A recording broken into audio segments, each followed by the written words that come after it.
Alright, ladies and gentlemen, it is Andrew. Thank you for watching. Thank you for listening. It is December 5th, 2013. It's of course on Thursday. I'm here announcing my boycott of the NFL and what they're doing and refusing the air ad, which specifically it's Fox refusing the air ad, but I'm sure the NFL has a lot to do with this as well, where they're refusing to air a commercial of a father coming home to his family and talking about how he wants to take care of himself. So it's a good, wholesome commercial. It's very good-natured. It's much better than the violent commercials people watch. So instead of just doing a video of me announcing my boycott, as many of you already know, or who haven't known yet, because you haven't watched some of my previous videos, I am a communication major. I have studied communication, broadcasting, media, things like that, and I've studied advertising as well. And in advertising, what happens is many of these major companies, especially in the alcohol industry, is what they'll do is they hire psychologists or sociologists. They hire these major PhD people who study in those respective fields, and they go ahead, they go do case studies, they test out what works, what doesn't work in advertising to a specific group of people. So let's take a beer ad, for example. Now what happens in a beer ad is that what they do to attract a male audience is they hypersexualize the product. So you have a commercial. Let's say the commercial is about Budweiser, and in order you want to attract a specific audience. In this case, you want to attract largely male audiences, especially those alpha males who are into football and professional sports in general. What happens is, what they'll do is they'll use women, and they'll have women dressed half naked, they'll have women dressed fully clothed, whatever. In order to hypersexualize the product, they'll put hypersexualized women within the ads itself. I'm talking and alluding to specifically video advertisement, but of course this is the same as print and audio advertisement as well. And that using women in these ads is what attracts male audiences. And this isn't just an isolated incident. You see all these major beer companies using that same strategy, and like I said, this is all because of major studies that have been performed by people with psychology degrees, sociology degrees. In many cases, these people have PhDs, and they're earning a lot of money to do what they're doing here, to put these ads together. So it's not so much it's writers and editors and videographers that are putting these ads together. It's really the major backbone of these advertisements that's happening is the psychologists themselves from many of these major universities. I've known many professors who could, if they wanted to, quit their jobs and go into that field. They refuse to do it because of the problems of it, the corruption of it, and things like that.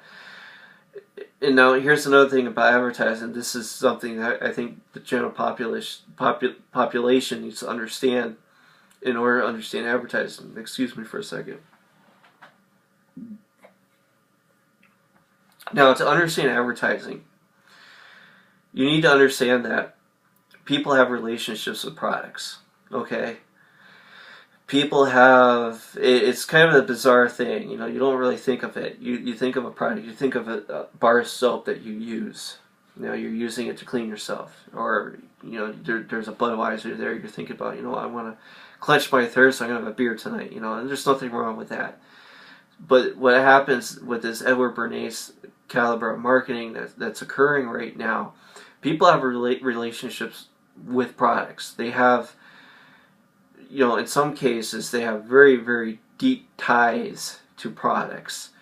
What many of these companies do is they engage in something called cradle-to-grave marketing, and that is marketing to people as young as infancy, or even before that in the mother's womb.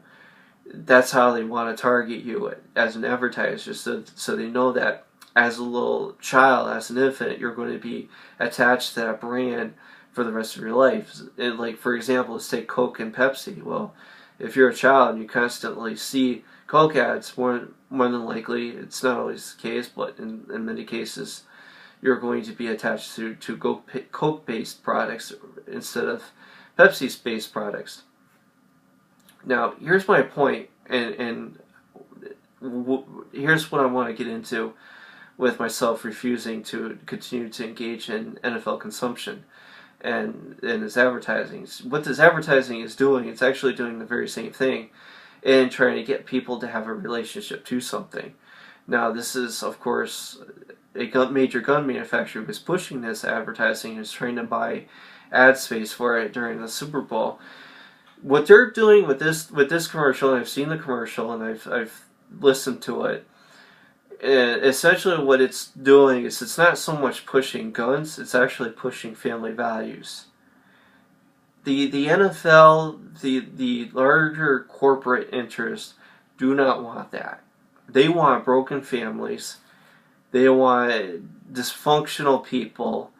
That's how the major corporate elitists want. So when you see a commercial or you see a piece of media, it doesn't matter what it is, but if it's pushing family-friendly values, if it's pushing something wholesome, something good, if it's pushing someone talking about, you know what, I want to take care of my family, or I want to do this for my family, I want to do this for a community, I want to go and build a business, I want to build a better future for myself.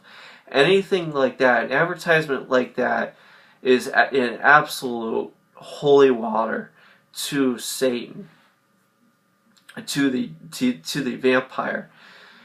What that commercial does is, like I said, it does what many of the other commercials, but instead of selling a specific product, what it's actually doing, in my opinion, is selling a specific idea.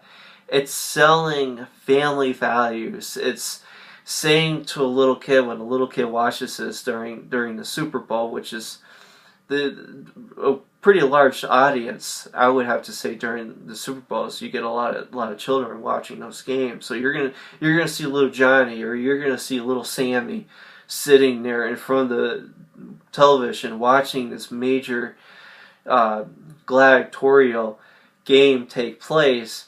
And then they're going to see a commercial like this, and they're going to think to themselves, maybe not immediately, but sometimes they're going to think about that commercial and say, you know what, I want to be just like that guy. I want to have a family. I want to build a future for myself.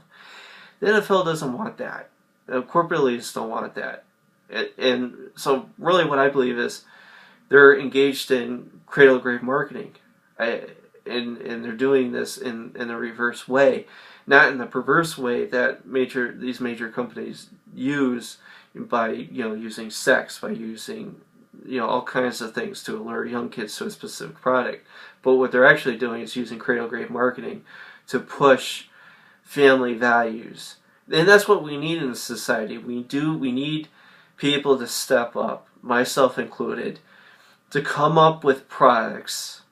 Not products that you can physically use, but products as far as the media products, in order to push family values. If it means coming out with a television series on YouTube, if it means coming out with a radio show talking about how it's great to have a family and how it's great to have a community, whatever it is, we need to engage in cradle-to-grave marketing during the course of our lives. That way the next generation will grow up and will reject this elitist corporate ideology, and will of course bring back old American liberalism, classical liberalism. So thank you for watching, thank you for listening.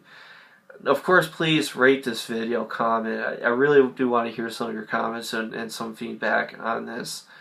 I will post a link of the commercial down below. But, please comment. Please up it, down it. Please evil it.